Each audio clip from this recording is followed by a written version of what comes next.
Students welcome to this lecture. जैसा कि कुछ लेक्चर्स में हम डिस्कस करते आए हैं liquid metal fast breeder reactor को, तो उसी डिस्कशन को अब हम कंटिन्यू करेंगे और हम डिस्कस करेंगे कि liquid metal fast breeder reactor को यूज़ करने के क्या बेनिफिट्स होते हैं और क्या क्या रिस्क्स होते हैं उसको यूज़ करने के। तो स्टूडेंट्स सबसे पहले हम बेनिफिट्स को डिस्कस करेंगे कि ब्रीडर रिएक्टर को यूज़ करने के क्या क्या बेनिफिट्स होते हैं।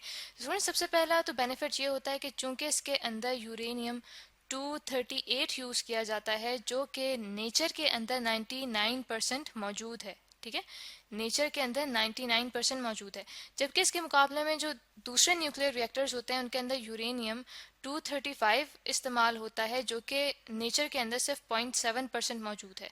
इसीलिए उन न्यूक्लियर रिएक्टर्स के अंदर यूरेनियम 235 की क्वांटिटी ज़्यादा करने के लिए एनरिच्ड यूरेनियम यूज़ किया जाता है, जिसमें खुद से यूरेनियम 235 की जो अमाउंट है वो बढ़ाई जाती है। तो सुनो, जैसे कि हमने देखा कि जो ब्रीडर रिएक्टर है उसके अंदर यूरेनियम 238 यूज़ किया जाता है, इसीलिए उसकी वजह से जो फ्यूल है उसकी अमाउंट ज़्यादा हो जाती है। ठीक है, फ्यूल की अमाउंट ज़्यादा हो जाती है, जिसकी वजह से जो लाइफ स्पैन है, ठीक है, रिएक्टर का, वो भी ज़्यादा हो जाता है। उसका मतलब ये हुआ कि जो रिएक्टर है उसे हम ज़्यादा देर तक इस्तेमाल कर सकते हैं, यानी कि उसके अंदर जो फ्यूल है वो काफ़ी अरसे तक हम इस्तेमाल में ला सकते हैं। और इसका जो लाइफ स्पैन है वो कितना इंक्रीज करता है, वो by a factor of 100 increase करता है, यानी कि 100 टाइम्स ज़्यादा इसका लाइफ स्पैन हो जाता है। तो स्टूडेंट्स, जो दूसरा बेनिफिट हमारे पास आता है ब्रीडर रिएक्टर यूज़ करने का, वो आता है कॉस्ट का। कि जो हमारे पास ब्रीडर रिएक्टर होता है इसके अंदर कॉस्ट बहुत कम लगती है। ठीक है, कॉस्ट इसके अंदर बहुत कम लगती है एज कम्पेयर टू दूसरे न्यूक्लियर रिएक्टर्स के। तो स्टूडेंट्स, इसके बाद हम देखते हैं कि ब्रीडर रिएक्टर को यूज़ करने के क्या क्या रिस्क्स हो सकते हैं। तो स्टूडेंट्स, सबसे पहले हमारे पास ये रिस्क देखने में आता है कि जो सोडियम है, सोडियम यानी कि जो लिक्विड में मेटल होता है वो यूज़ किया जाता है एज अ कूलेंट। ठीक है, कूलेंट के तौर पे ब्रीडर रिएक्टर में यूज़ किया जाता है। इसको क्लियरली लिख लेते हैं, कूलेंट। ठीक है, और साथ ही जो ब्रीडर रिएक्टर में मौजूद हीट एक्सचेंजर होता है, ठीक है, हीट एक्सचेंजर, वो ओपेक होता है। ओपेक से मुराद ये है कि जो हीट एक्सचेंजर है उसमें से कुछ नज़र नहीं आता। ठीक है, इसीलिए उसे ओपेक यहाँ पे मैंने लिखा है कि उसमें से हमें कुछ नज़र नहीं आ रहा होता। इसीलिए जब मेंटेनेंस के लिए या फिर कोर के अंदर मौजूद फ्यूल को रिप्लेस किया जा रहा हो, यानी कि रिफ्यूलिंग की जा रही हो, तो हमें कुछ पता नहीं चलता कि कोर के अंदर क्या हो रहा है। तो ब्रीडर रिएक्टर का ये भी एक ड्रॉबैक होता है। इसका दूसरा ड्रॉबैक ये होता है कि इसके अंदर जो कूलेंट यूज़ किया जाता है जो कि लिक्विड सोडियम होता है, वो हाईली रिएक्टिव होता है। वो हाईली रिएक्टिव होता है, हाईली रिएक्टिव।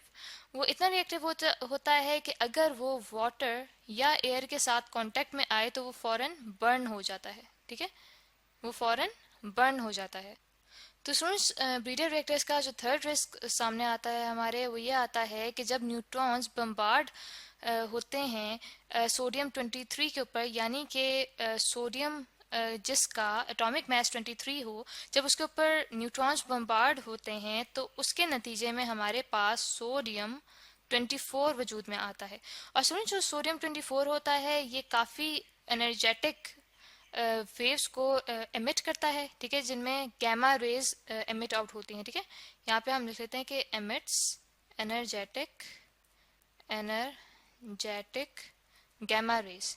ठीक है, इसी वजह से जब मेंटेनेंस करनी होती है ब्रीडर रिएक्टर की, तो जब उसे शट डाउन किया जाता है, ठीक है, हम यहाँ पे लिख लेते हैं कि जब उसे शट डाउन किया जाता है तो शट डाउन करने के बाद भी 14 दिन के बाद, ठीक है, यानी कि 14 डेज के बाद उसकी मेंटेनेंस की जाती है। उससे पहले नहीं की जा सकती। उसकी वजह यही होती है कि सोडियम 24 में से हाईली एनर्जेटिक गैमा रे जो है वो एमिट आउट होती हैं।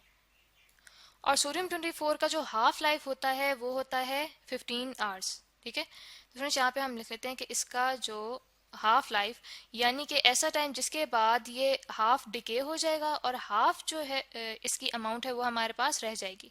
तो 15 आवर्स इसकी हाफ लाइफ होती है। दैट मीन्स कि 14 डेज गुजरने के बाद इसकी जो अमाउंट है वो इतनी कम रह जाएगी कि वो डेंजरस नहीं होगी, तो उसके बाद इसकी मेंटेनेंस की जा सकती है।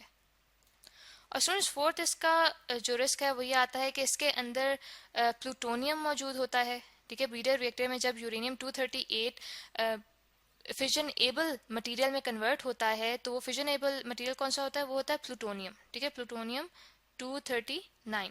और जो प्लूटोनियम होता है ये काफ़ी डेंजरस होता है, इसीलिए इसका ये डेंजर होता है कि अगर ये एटमॉस्फेयर में रखा जाए तो वहाँ पे इन्वायरमेंट में काफ़ी इसकी वजह से हार्मफुल इफ़ेक्ट्स होते हैं।